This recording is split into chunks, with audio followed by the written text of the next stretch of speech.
Everybody, welcome to Late Breakfast. I am Torian B. I'm First Class Reg. And I want to introduce our usual suspects. We got Robbie Digital in the building. Yo. We got Daniel Aviles in the building. Yo. And our special guest of the week, Colton. Now listen, he owes us about 15 more episodes. That's a fact. I'm under contract. Yeah, he's under contract right now. He has a residency. He's got a residency. So I got my residency. Hopefully I'll see you guys in 2029. I don't think we have to boo you. So yeah, he's good. So this week's episode, I want to talk about who has the best ear in hip hop.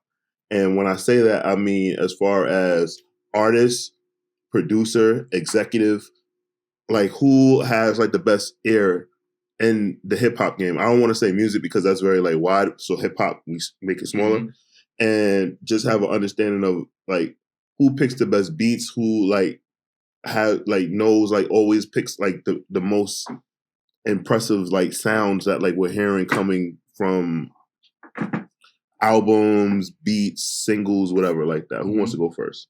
I'll start it off. All right, Danny, go ahead. I feel like I know where you're going. Rick Ross. Yeah, of course. That's the Cool. answer. It's my guy. But yeah, everybody he's picked from on his label, from the moves he makes, with specifically producers like him on Justice League, it's amazing, and like he's very good at that whole thing where he can make his albums sound like soundtracks. Like he can really score a movie, and I think that's what everybody really like eventually wants to hear from him. Is like I want Rick Ross to score a movie eventually. Like I just think he's very good with sequencing. Well, he has. No, not Rick Ross. I'm sorry. I think it was someone else. I was wrong. Sorry about that. I've been drinking. To what he does for Meek and then the artists under him. No, Meek. I don't think. I think Meek sorts out.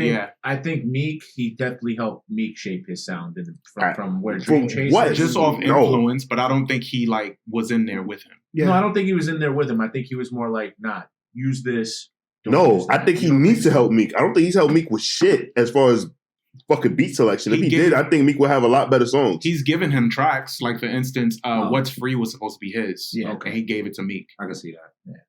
But like I would love to see. I also think his feature selection and his placement and where who he works with, he's very smart of too. As far as when it comes under his projects.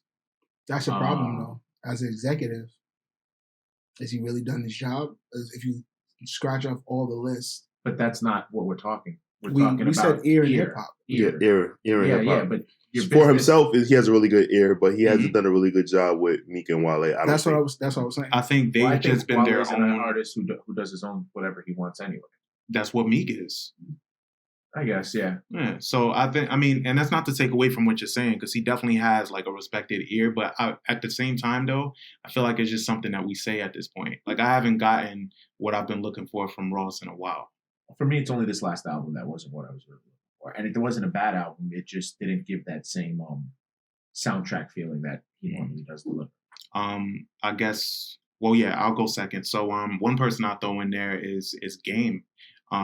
Game's ear for music is, and Julius is sign, but Game's ear for music is incredible, especially for himself. I think he knows what he wants to do with like production wise. He never fails. I mean, he can be corny as shit, as we know, right? But he always got one.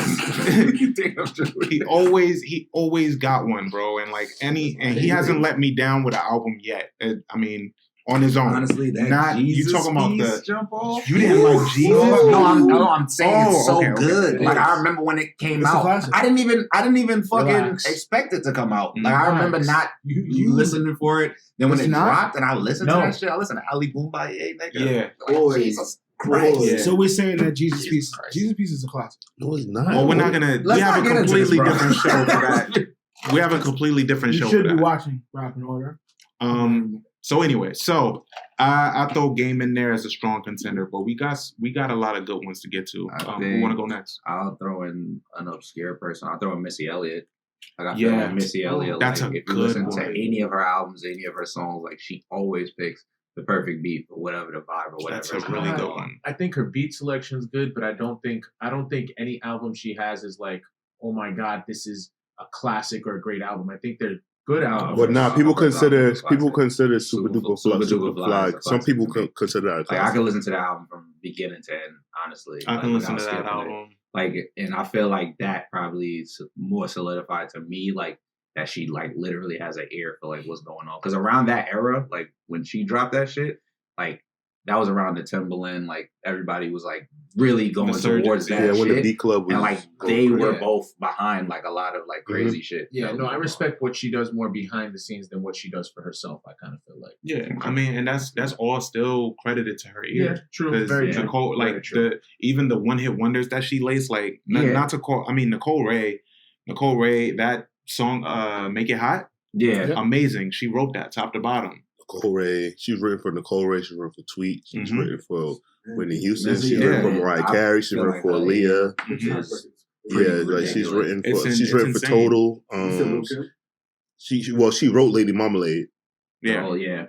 Well, all of them, Christina. Yeah, she wrote for all of them. So I mean, like, Missy is unprecedented with her pen and her ear for sound, because most songwriters sometimes wind up becoming producers. So like, yeah, good one, bro. Okay, Rob. I'm actually gonna bring it back again and say Jermaine Dupri. Yeah, absolutely. Yeah, I'm rolling with that. I think because now that I'm older, I can fully see the run that Bow Wow had, and that sound that Jermaine Dupri helped cultivate, as well as that Southern bounce is all him.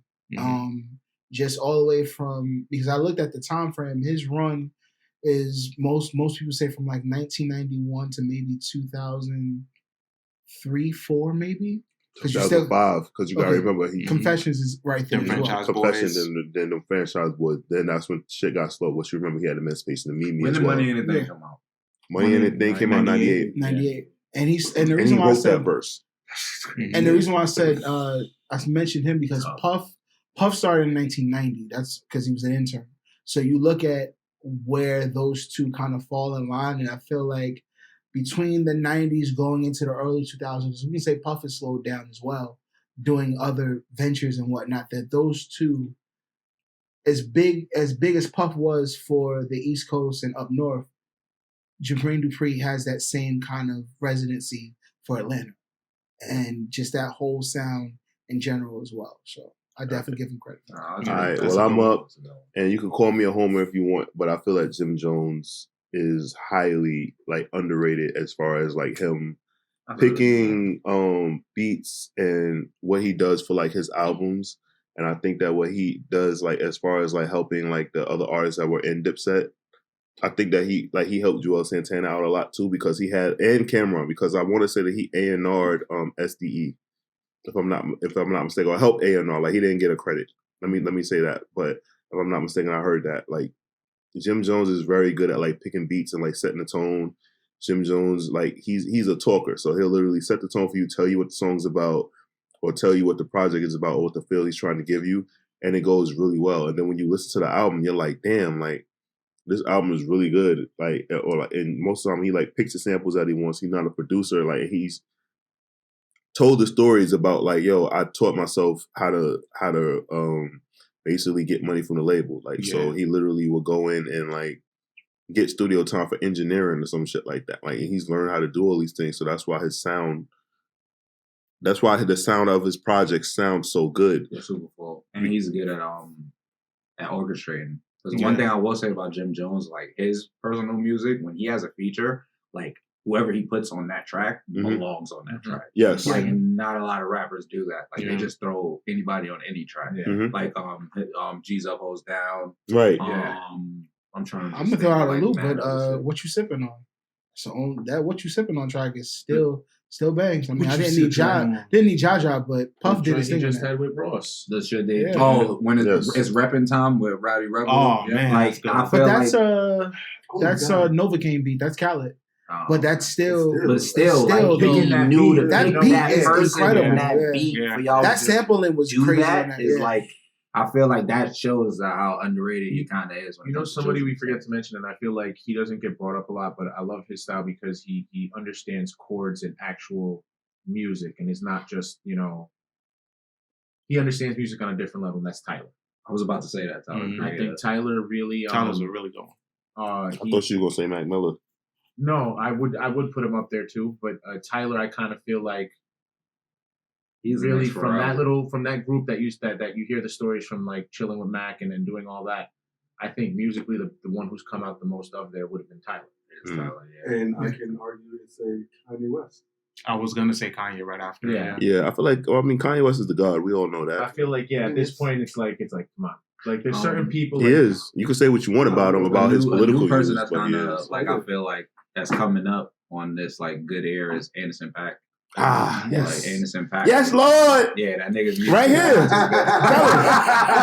You know what, brother? People have been telling me I look like him too sometimes. It's just It's because teeth. we light skin and It's teeth, a and beard, a beard, glasses. and that's You put glasses on and sit. She be watching very good. Like, it. That nigga, but yeah, I fucks with his like the way he does music and the way that he puts shit together. Like that He shit's changes amazing. his sound a lot. He's too. really good. Yeah. That's what's good. 'cause He's you so listen talented, from- man.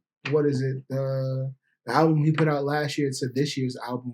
Oxnard to Yeah, What was it, Ventura? Yeah, Ventura. I did not Ventura was like, good. he got the. He felt like he was forced with Oxnard to be put out. Like Yeah. it sounded like Dre basically forced him into putting that out. But immediately he bounced back. He like knew nobody Like was gonna fuck with 6 it. months. It's like and he bounced back with a Immediately. great album. Yeah. like Yeah. it was great. Yeah, So- And, like he's like one of my favorites. Like, Yeah, I think he's great. I think Reggie's amazing. So like obviously, you know, you have like Dr. Dre, Uh-huh. Gucci Mane. Gucci Mane. Yeah, I would give Gucci Mane that. I mean, there's a lot of talent that has come through his studio and that he's co-signed, and a lot of producers that he's worked with and like That he done knows music the with. potential of. So yeah, so I would say that Gucci Mane. I would say, I'm gonna be honest with you. Now that I'm saying Gucci Mane, I could argue that like literally, if it wasn't for Gucci Mane giving a lot of artists and producers their opportunity, a lot of music that like we listen to and enjoy now wouldn't exist. Yep. Like, Yeah. we could, yeah. He gave us Mike Wells, Zaytoven, Southside, Metro Boomin. Future has fucked with Yeah, him the to a certain Migos, extent. yeah, The man. Migos, Yeah, Waka Flocka Flame, OJ the Juice Man, Nicki Minaj. Nicki Minaj, Young Thug, French Montana. I'm still missing some people. Rich Homie You somewhere. missing a lot of people. Rich Homie Quan. Yeah, like it's a lot of people that have like walked through his studio and like people that he's giving. Yeah, like he gave mad niggas their first deal. Yeah, and a lot of people gave him their first deal, or he took them on tour, or he did songs with them. Song with them. Yeah, and he literally gave them that. Playboy Cardi. Yes. Lil Uzi, like all the young niggas too. Yeah. Playboy Cardi was literally signed to him for a little bit, I think. Really? Yams kind of had a great year too. Yams is good too. They said Yams Yams absolutely Yams, good. rest in peace, curated a lot of where the music was going without even, trying to necessarily take credit for it. I always felt that ASAP Yam should have been a gazillionaire. And I just always had to like think like, and like, well, also like mind my business out of respect, but like just be like, damn, like I wonder like on a lot of things, like was he just not greedy enough, or like did he not have like the right paperwork or like certain things in order, like production deals? But I always thought about that because there was so many artists that like when he passed, like were like, yo, he helped me do this, or like he told me to do this, or he connected this dot. And I'm like, damn, Yams was just like a good dude that just wanted to see people He like gave do niggas, well. like, that stamp of approval, which I thought was like crazy because it was like it never felt like he wanted to be that person. It felt like he just wanted to do shit that was lit. You get what I'm saying? Yeah. Like, It just felt because it like was he good. wanted to put people on the dope shit. That's a fact. Right, that's a Like, fact. That's all it was. Like it felt like he was just a cool ass dude who he was like, nah, you guys gotta hear this. He's like, I'm listening to this. I don't give a fuck what anybody's doing, but everybody needs to be listening to this. As long as y'all listen to this, I don't give a fuck what you do. That's the dope part about that. I mean, you can't. I don't Heavy hot. Yeah. Drake. I don't know if that's Drake or that's Drake's team. Or is it the team? It's the OVO team. I feel like he has a machine. Like Drake is Disney. He has a team of people that like literally that's their jobs to tell After him. he leaves, all But the I machines think- shut down. But not. I mean, even if he does, because even if he does, you could probably blame that on him just being the superstar that he is and not being able to get to everything. But them also having the foresight to know that it deserves his attention. I'm sure there's a certain level you get to where you have to have a team. Yeah. So that's nothing. He's not putting in the work and going on SoundCloud and digging for people. Yeah. But I think But that's he's- just the power of OVO sound. Yeah, I mean, so I think like for him to have the foresight to know, like, even though it's McConan and we've seen that outcome. But to know that Tuesday is about to be big and jump on that and do what he Black did. Boy JB. Getting on Migos, doing what he did for Migos. Yeah, Migos, Yeah. Fetty Wap. Y'all want to hear another obscure random person? Both Ghostface and Raekwon. I don't think that's Well, I give more credit. Well, So RZA. Maybe more Ghostface. Yeah, Okay. I would say More credit to RZA. RZA in Yeah, that. so Well, would no, say all right. RZA. So I understand why he's saying Ghostface, and the reason why I understand that is because if you listen to Bulletproof Wallets and then you skip a couple, like I forgot, there's an album, Supreme Caliente. Yeah. Clientele. Supreme Caliente. I know that's why I stopped. I always say Caliente, but it's Clientele, right? But Fish Scale is the album where I think like he didn't use a lot of RZA production, Yeah. and you were able to see him pick his own production. So I understand that.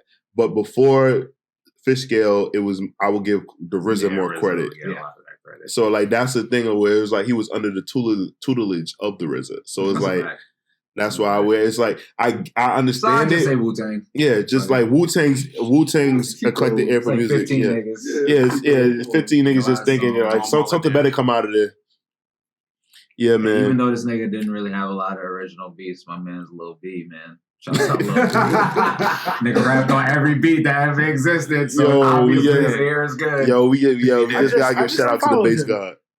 Hmm? Wow. I just unfollowed. You that's He it. be posting them white women now. Like, I'm gonna get you Come on, let's talk about it. All That's right. wild. All right, I'm cool. not trying to get So cursed. listen, yeah, I'm not trying to get cursed. You better follow him back before you leave my house. Yeah. Yeah. Basically, I just want to let you know I am Torian B, I'm First Class Reg. and this is Late Breakfast. Thank you guys for watching. Thank you, Bass God.